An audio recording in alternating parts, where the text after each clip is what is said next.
Hello there, where am I? Oh yeah. Hello, welcome back to the Ogre, the old Git Reacts, Reviews and Oft-Times Reminiscences, I think. Anyway, where am I? Black Blood of the Arhimanic Chamber, something like that. Yes, something I noticed and had a quick listen to before Christmas, bookmarked it, and then noticed again the other day and bought it.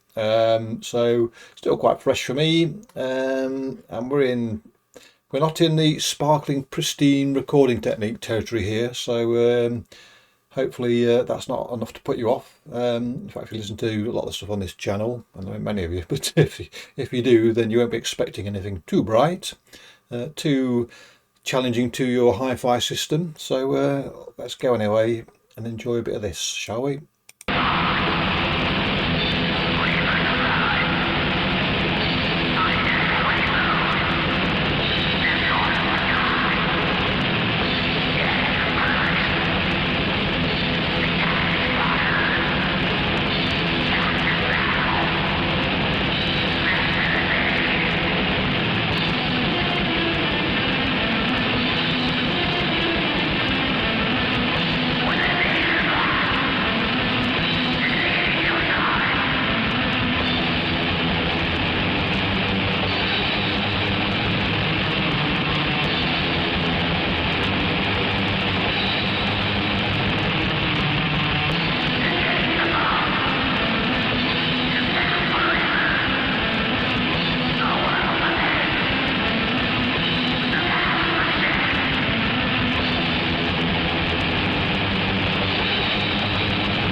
So, if like me, you like to lurk in the murk, then you'll be on cloud nine with this, I think. One of the good things about this sort of music, which isn't particularly well, I would say it's not particularly well produced because it's clear the intention, so that probably doesn't work. But something that's as raw as this and as murky as this, one of the good things is that when something pokes out of the murk, the contrast makes it all the more enjoyable. So, simplistic refrain, guitar refrain that comes out of the static there.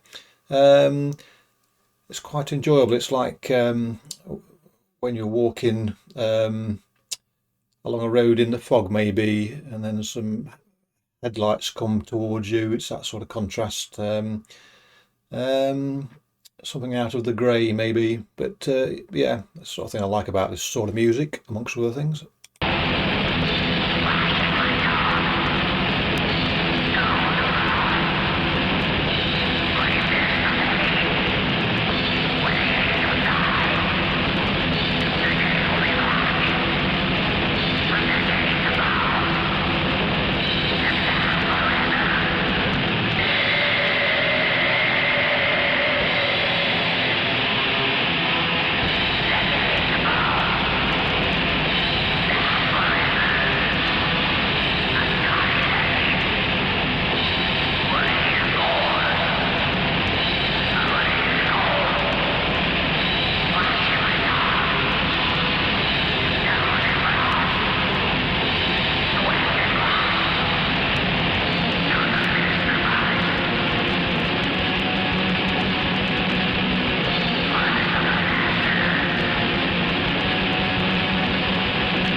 One of the fun things about this sort of music as well is lots of what is in there is hinted at. It's not necessarily emphatic.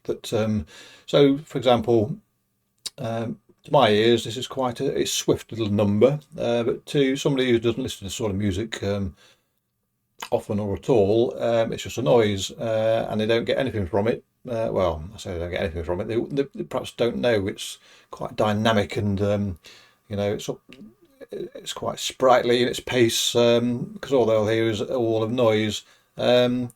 and you know, that ain't necessarily a bad thing in itself, because I'm quite happy with the wall of noise most often. But yeah, so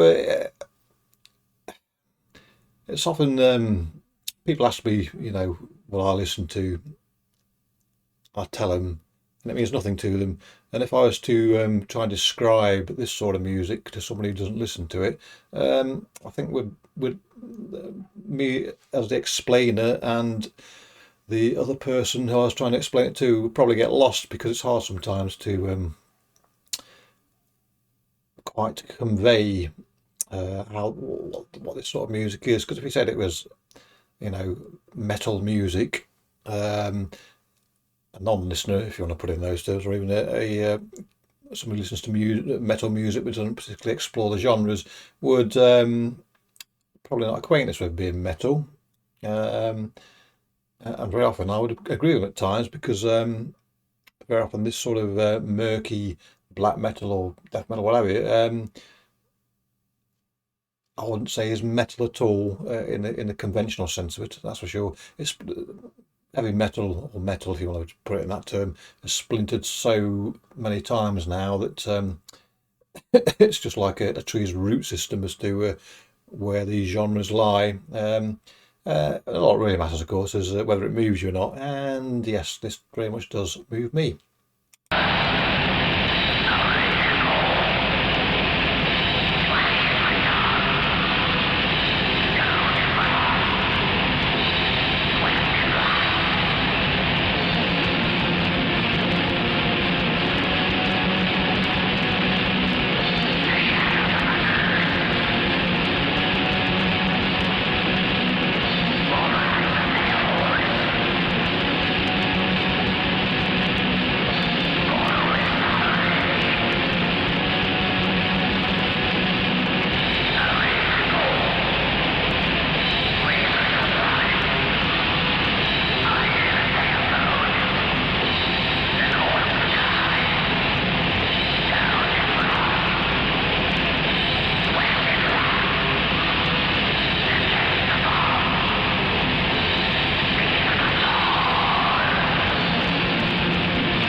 Going back to what I was saying about trying to explain sort of music to somebody who doesn't listen to it, and somebody who doesn't listen to extreme music at all, perhaps I'd attempt to convey what it sounds like to them, in a sense of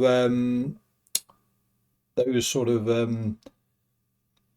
fractal pictures you get, where they say if you stare at it long enough, then a picture emerges. It doesn't work with everybody. It doesn't work with me with those sort of pictures. Or when people say, back in the day, a lot of you youngsters won't even know what I'm talking about here. Back in the day when a TV screen lost its signal, and you just had the static on the screen. If you stared at that, you could make your own little pictures out of it, and it's probably better than the TV you were watching, to be honest. But you could make pictures out of that static, and this is very much a case here. There's nothing here that's not something you can't discern from the listening, but again, I suppose it depends on your how often you listen to this as to whether how easy it is to discern what's happening there. For me, there's a churning of activity of whatever instrument that it is. I can hear it quite easily, but I still prefer it to be that murkiness. So, I mean, if this was brighter and all sort of hi-fi quality, sort of, everything crystal clear, and I wouldn't like it probably. So glory be to static and murk, hallelujah, and all that.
So there you go.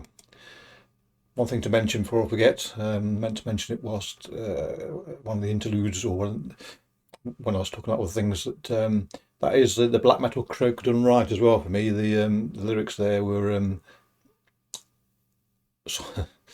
sometimes croaky black metal lyrics don't come across very well. They become almost comical. But that was done well, done right, and certainly buried as it was amongst everything else. It worked very, very well. Anyway, yes, one of my favourite little releases of the last few months, I think this one. And there were tracks, there's some ambient numbers in between the more raucous stuff, but the raucous stuff is it's the dog's bollocks, as we say in this part of the world. Anyway, thoroughly enjoyable. So, click your bollocks, catch you all next time. Cheerio.